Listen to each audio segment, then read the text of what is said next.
En este conjunto de 4 clases vamos a estudiar el escurrimiento por orificios y el escurrimiento por debajo de compuertas. Pero antes vamos a ver algunos conceptos que, si bien en clases anteriores hemos analizado, definiremos de mejor manera.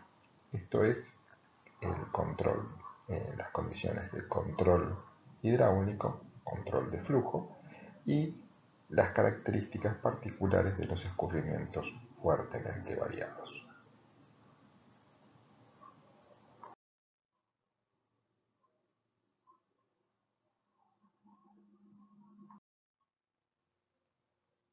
Decimos que se produce el control de flujo en escurrimientos a superficie libre cuando en una sección o en un tramo de canal se establece una relación biunívoca entre el tirante H, que normalmente definimos como con ese parámetro, y el caudal. Ahora bien, ¿qué significa que se establece una relación biunívoca? Que si uno conoce el caudal, puede conocer el tirante. Y si uno conoce el tirante, queda definido automáticamente el caudal.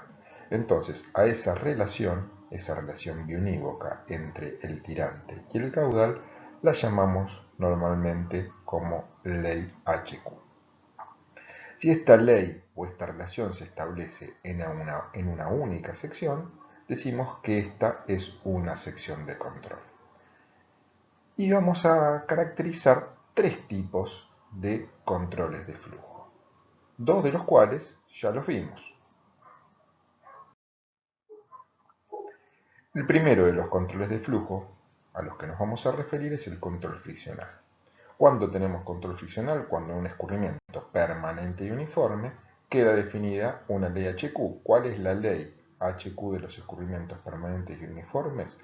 La ecuación que vimos, que podemos caracterizarla a través de la ecuación de Chezy o la ecuación de Chezy-Main, es decir, una ecuación que nos vincule el tirante, acá tenemos el área y el radio hidráulico, que son funciones justamente del tirante, y el caudal. Es decir, en un canal donde un escurrimiento permanente y uniforme va a quedar definida una relación biunívoca entre tirante y caudal. En esas condiciones decimos que el control es friccional.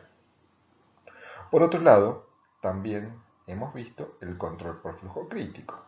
Si en una sección tenemos que el escurrimiento es el escurrimiento crítico, va a quedar definida una ley HQ mediante la ecuación de estado crítico, que, como habíamos dicho, esta ecuación es válida cualquiera sea la forma de la sección.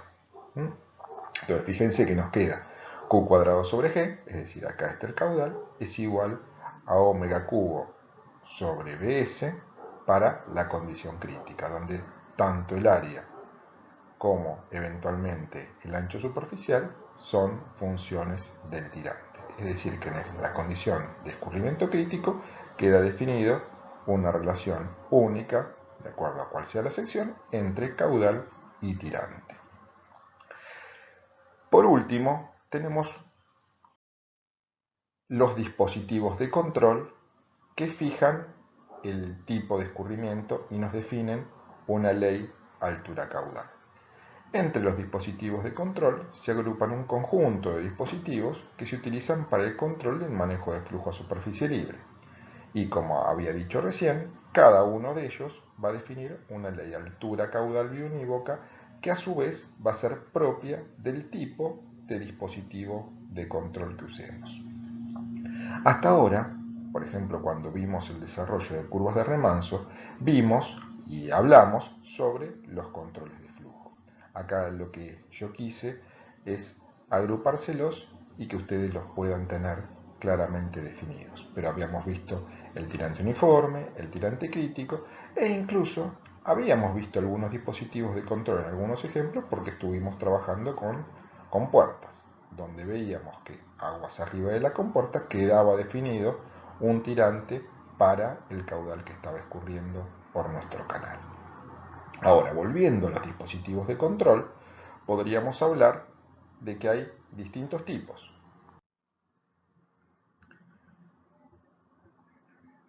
Estos tipos de dispositivos de control que se corresponden con estructuras que normalmente uno pone en el canal para control y manejo del flujo, los podemos caracterizar con orificios, con puertas de fondo, vertederos, pero estos no son únicos. Puede haber una gran variedad de estructuras que se colocan o que se tienen en canales como para controlar el escurrimiento. Ahí podemos tener, por ejemplo, también transiciones, alcantarillas, la presencia de puentes puede funcionar también como un control hidráulico o una combinación de este tipo de estructuras.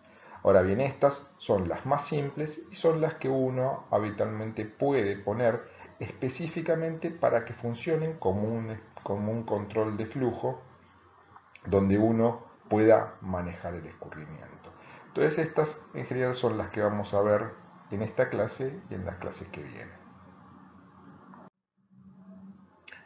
¿Cuál es el objetivo de estudiar este tipo de dispositivos de control? Bueno, el objetivo es el estudio teórico experimental, no solamente teórico, sino que tiene una fuerte componente experimental, ya lo vamos a ver cómo, de estos dispositivos de control con el objeto de determinar para cada tipo de estructura cuál es la ley altura caudal. Ahora bien, ¿qué es lo que hace que estos dispositivos de control funcionen desde el punto de vista hidráulico diferente a lo que habíamos visto hasta ahora, que eran escurrimientos, ya sea uniformes o gradualmente variados? A excepción, por supuesto, del resalto, que vimos que era un tipo de escurrimiento distinto. En los dispositivos de control podemos asumir que los escurrimientos son fuertemente variados. También podemos decir que en general hablamos de escurrimientos permanentes, fuertemente variados, porque lo que vamos a hacer es estudiar cómo funcionan estos dispositivos frente a una condición permanente de flujo, es decir, que no está cambiando ni el tirante ni el caudal en el tiempo.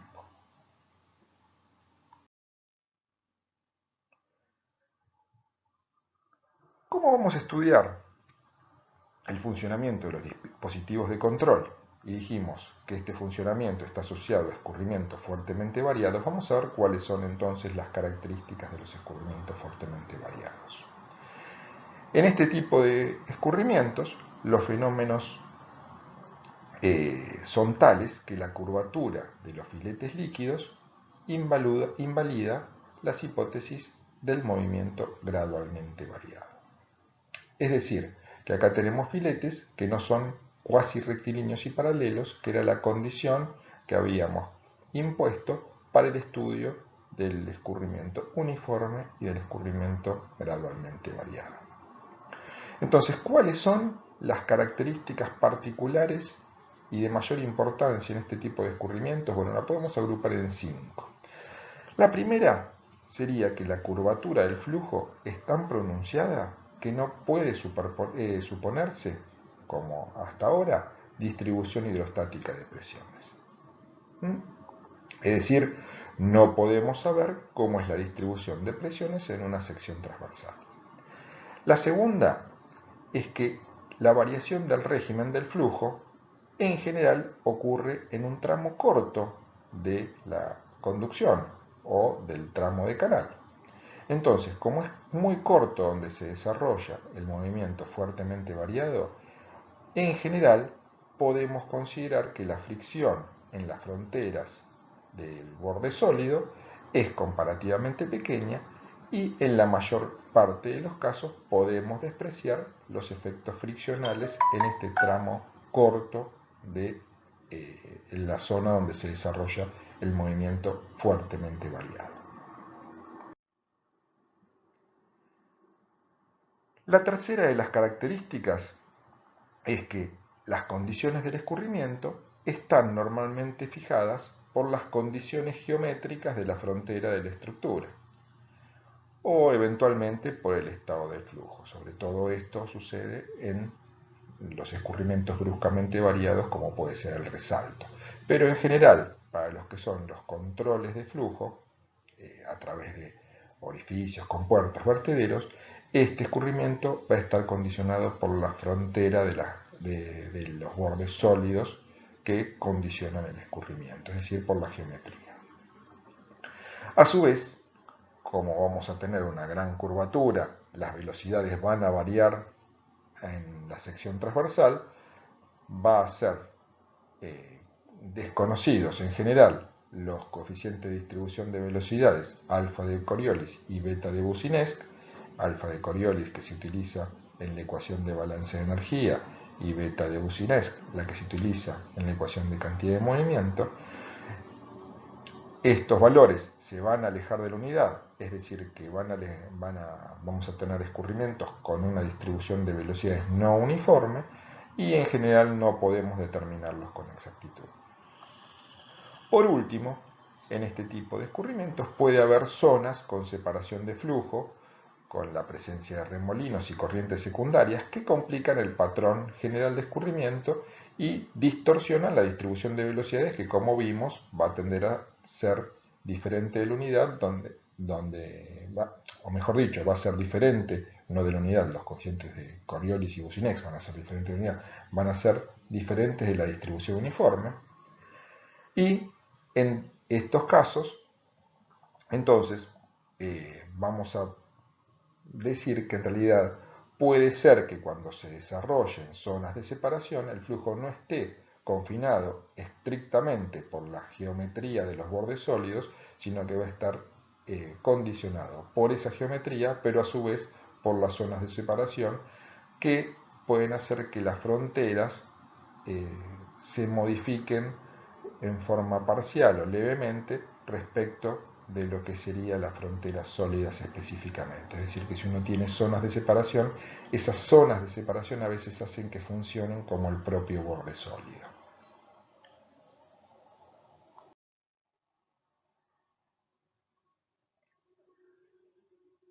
Cuando hablamos de escurrimientos fuertemente variados, a veces la curvatura de los filetes líquidos puede ser tan abrupta que es como que se rompe virtualmente el perfil de flujo y entonces hay un estado de gran turbulencia y el perfil de flujo es absolutamente discontinuo, que es el caso que vimos, por ejemplo, cuando vimos el resalto hidráulico. Pero hay otros casos, como son los escurrimientos en orificios, compuertas y vertederos, que son los que veremos a continuación, donde los flujos, si bien son rápidamente variados, suelen presentar perfiles de flujo continuo. Entonces, si uno los puede considerar de esta manera, vamos a ver la posibilidad de, en estos casos particulares, establecer ecuaciones basándonos en que el flujo es no viscoso, no tiene fricción, podemos despreciar en general los efectos friccionales, como vimos en algunas de las características particulares de los flujos bruscamente variados. ¿Por qué? Porque se desarrolla en un tramo corto, entonces la fricción no llega a tomar valores elevados respecto de las otras componentes de fuerzas que intervienen en el fenómeno. Y entonces, si despreciamos los efectos viscosos y tenemos que en general la condición de flujo es tal que tenemos un flujo continuo y aparte es un flujo convergente, lo podemos considerar como un flujo potencial e incluso vamos a poder desarrollar redes de corriente para caracterizar el funcionamiento hidráulico en este tipo de estructuras en algunas condiciones de funcionamiento hidráulico.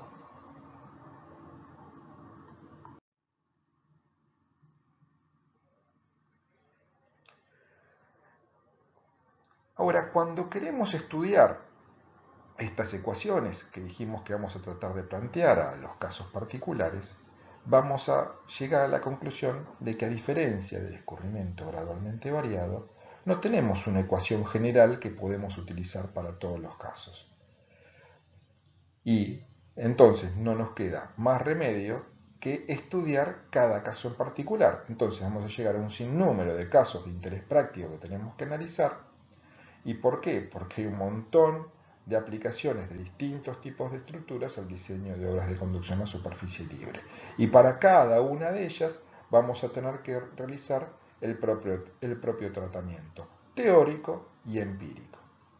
Ya vamos a ver, cuando empecemos a analizar cada uno de los casos que veremos en las clases siguientes, que vamos a hacer un tratamiento teórico, pero la componente empírica, o sea, la componente experimental, que va a definir la forma en que la ecuación teórica la podemos aplicar, es indispensable e implica que quede completamente definido en cada caso particular cómo tenemos que caracterizar la descarga o el caudal que pasa por cada una de las estructuras. Ya vamos a ver cómo. Entre los tipos de escurrimiento fuertemente variado que podemos tratar con flujo continuo y analizar distintas condiciones o desarrollar distintas ecuaciones, vamos a poder definir, por ejemplo, las transiciones. Ya vamos a ver cómo es el funcionamiento hidráulico y cómo son las condiciones de escurrimiento en transiciones.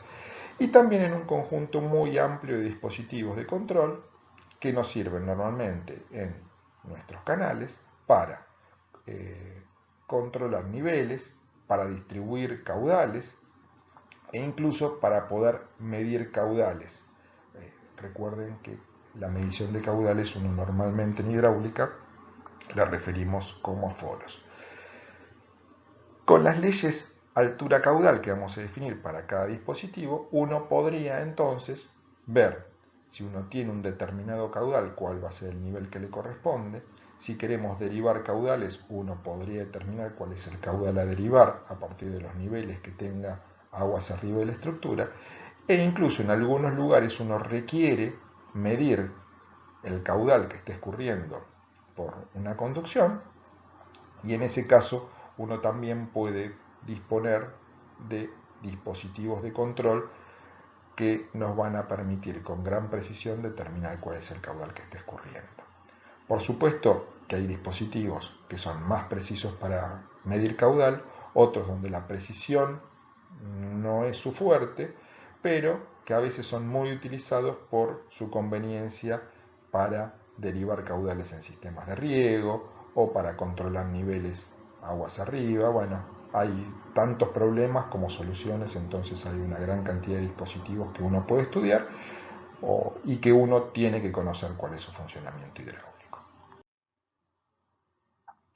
Entonces, por ejemplo, cuando uno pone un dispositivo de control, en este caso acá hemos puesto un vertedero, en proximidades de la estructura se va a desarrollar un movimiento fuertemente variado donde la curvatura de los filetes es muy importante y donde las condiciones de escurrimiento tienen que tratarse distintas a la del escurrimiento gradualmente variado. Ahora bien, como vimos cuando vimos el tema de curvas de remanso, la presencia de una estructura va a hacer que cambien las condiciones de nivel respecto del nivel correspondiente a un escurrimiento permanente y uniforme, y va a haber y eso va a generar que se desarrollen curvas de remanso. Las curvas de remanso pueden llegar a ser arriba, como en este caso para el ejemplo que he planteado acá, pero también incluso pueden ser aguas abajo y afectar largos tramos del canal.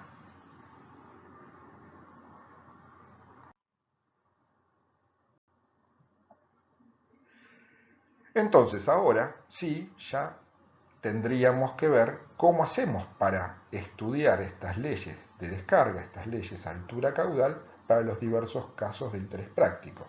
Y ahí hay que ver, de acuerdo al caso, cuáles son las ecuaciones que más nos convienen utilizar.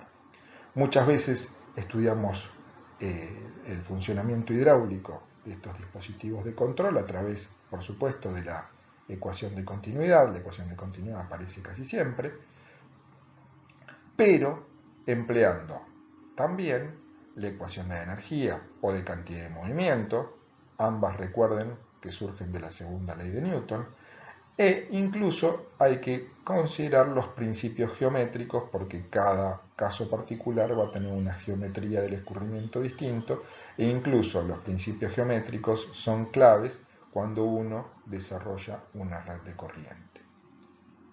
Pero incluso hasta en los casos más sencillos y donde podamos aplicar las ecuaciones con cierta precisión, siempre se va a requerir un aporte indispensable de la hidráulica experimental, que es la que nos va a permitir ajustar las ecuaciones que obtengamos. En la bibliografía, en general, se explican los dispositivos de control más simples o más empleados, ya sea para controlar niveles, para derivar caudal o para medir caudal. ¿Cuáles son estos tipos de dispositivos? Bueno, son los orificios, las compuertas de fondo y los vertederos, y justamente lo que tratan es de definir en cada caso cuál es la ley altura caudal. Entonces nosotros en la clase siguiente comenzaremos con el estudio de los orificios.